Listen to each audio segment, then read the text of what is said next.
Bueno, a las 8:06 regresamos al rumbo de la mañana, al rumbo del país. Tuvimos problemas con la conexión con nuestra compañera Patricia Arache, que está fuera de cabina, pero nos vamos de inmediato con el patriota, don Rafael Fafa Taveras.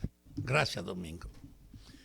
A propósito del Código Penal, hemos estado hablando de las debilidades y los vicios permanentes en el ejercicio de la política. Pero estamos hablando también de la necesidad de reorientar esa práctica, de que se convierta la política en una cuestión de servicio, no de oportunismo. Pero la política ha sido la tribuna gratuita más rentable que tiene el país. Usted puede acumular una fortuna como delincuente o traficante, usarla para financiar una campaña y hacerse incluso legislador. Algunos casos muestran que eso ha sido factible. Usted puede endeudarse y hacer cualquier cosa para llegar, contando con que si llega usted resuelve. Porque efectivamente el ejercicio de la política abre las puertas para las relaciones, para las oportunidades, para los altos niveles de corrupción, usted colaborando con cosas que le interesen a sectores poderosos y que no puedan legítimamente ponerse al amparo de la ley. La política ha sido la actividad más rentable y hasta ahora con menos riesgo en la sociedad dominicana. La política, cuando tú piensas en Juan Pablo Duarte, un hombre que abandonó su bienestar personal, que va a Europa y nota los avances reales y viene a su pueblo siendo un muchacho y organiza un equipo con el compromiso de crear la independencia de su país. Y al amparo de Dios, patria y libertad, fue capaz de organizar un movimiento de 3 en 3 para que se ganara la mayor cantidad de personas y para que se incidiera incluso entrando en la propia estructura de la política que combatían, a extraer de ella experiencia para organizar su propia aspiración.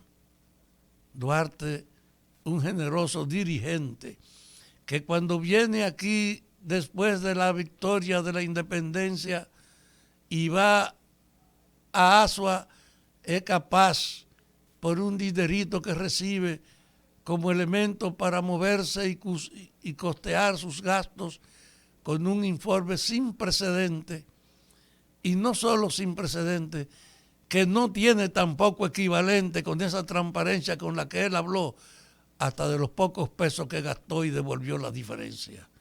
Fue una conducta de entrega, de transparencia, de abnegación, y la vida le impuso por la hostilidad precisamente de los políticos que han usado el poder para su beneficio, para afirmar sus tendencias, para confirmar sus intereses.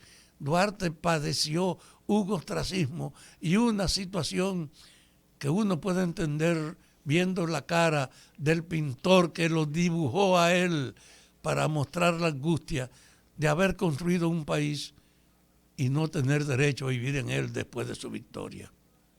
Duarte, pues, es un ejemplo de entrega, de abnegación, de no sacar ningún beneficio ni interés de la política. Y yo creo que esa situación ahora tiene una vigencia y una actualidad.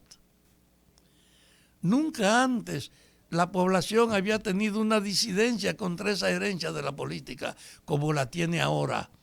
Antes la gente creía que efectivamente ser político era tener una licencia para usted usar el poder, facilitar las relaciones, resolver problemas. Y todos los políticos tienen una pandilla de bandoleros y de personas serias pero miserables detrás de ellos para aprovecharse de esa nueva jerarquía suya. Entonces, una gran servidumbre siempre acompañaba a la política. Esa degradación se expresaba entonces en tener un Estado que lo que hacía era organizar el ejercicio y la autoridad de los poderosos, un instrumento de la aristocracia, de la oligarquía, de las economías más poderosas de la sociedad. Y además fortalecido por las instituciones que se creaban para eso y los propios dirigentes de las instituciones con la licencia para hacer todo.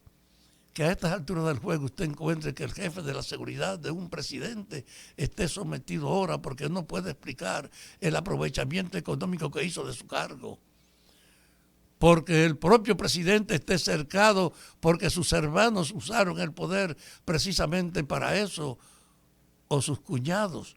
Porque en la creación de ese trío de procuradores estén pendientes el esclarecimiento de muchos funcionarios y ministros y aristócratas que no podrán explicar la fuente de su riqueza, pero que actuaron al amparo de un ejercicio de la política. Con esa herencia de la podredumbre del ejercicio de la política, yo no puedo esconder mi alegría de haber visto en el periódico de hoy una entrevista con la primera dama donde esa mujer dice que aspira a demostrar que se puede servir sin prepotencia, desde la humildad y el respeto, donde ella, en función de ser la primera dama del presidente del país, la compañera de la autoridad máxima del país, no quiere alterar su vida de hasta seguir yendo sola a caminar al mirador, aunque su esposo le dice, anda acompañada. De que ella, a pesar de su cargo, ha reducido el personal en vez de usarlo para la demagogia al número de las personas con las que cree que puede cumplir su misión de servir. Y yo creo que la conducta de Raquel y su comportamiento es algo que hay que destacarlo precisamente porque la política tiene que ser servicio sin prepotencia, con humildad, con respeto a la gente. Y en el marco de esta descomposición, pero que estamos viviendo una coyuntura especial donde se plantea una ruptura, porque hay un gobierno que encabeza a su marido que dice y se presenta como el gobierno del cambio. Y nada más favorable para mostrar el cambio que cambie la actitud política de los jefes, que se ataque efectivamente esa podredumbre espiritual que ha hecho de la política un instrumento de degeneración, de soborno, de engaño, de enriquecimiento, de legitimidad en nombre de la formalidad del poder. Yo creo pues que esa palabra de la primera dama de que aspira a demostrar que se puede servir sin prepotencia desde la humildad y el respeto debían convertirse en un evangelio de todos los grandes jerarcas, de los secretarios de Estado, de los ministros, de todo lo que tiene alguna jerarquía civil o militar, en el orden de que su papel no es para, en función de que él es una autoridad, actuar por encima de la gente y al margen de estas normas que deben regular su comportamiento. Yo creo que esa aspiración de servir sin prepotencia desde la humildad y el respeto deben ser la guía desde el presidente hasta el alcalde más humilde, del funcionario de más jerarquía al que es un dependiente y un servidor, porque en el fondo la política no puede seguir siendo lo que es hasta ahora, una vergüenza moral y un instrumento de enriquecimiento ilícito que hace que en la calle, cuerpos del delito, yo venía con Domingo hoy y le decía, él me trae todos los días al trabajo. Domingo, mire ese gran edificio en una calle principal, está solo. Y él me decía, es un cuerpo del delito. Tranquilamente.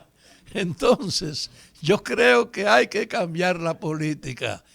Y en función de esa convicción de que hay que cambiarla, yo saludo la determinación de la primera dama de que hay que servir sin prepotencia, desde la humildad y el respeto.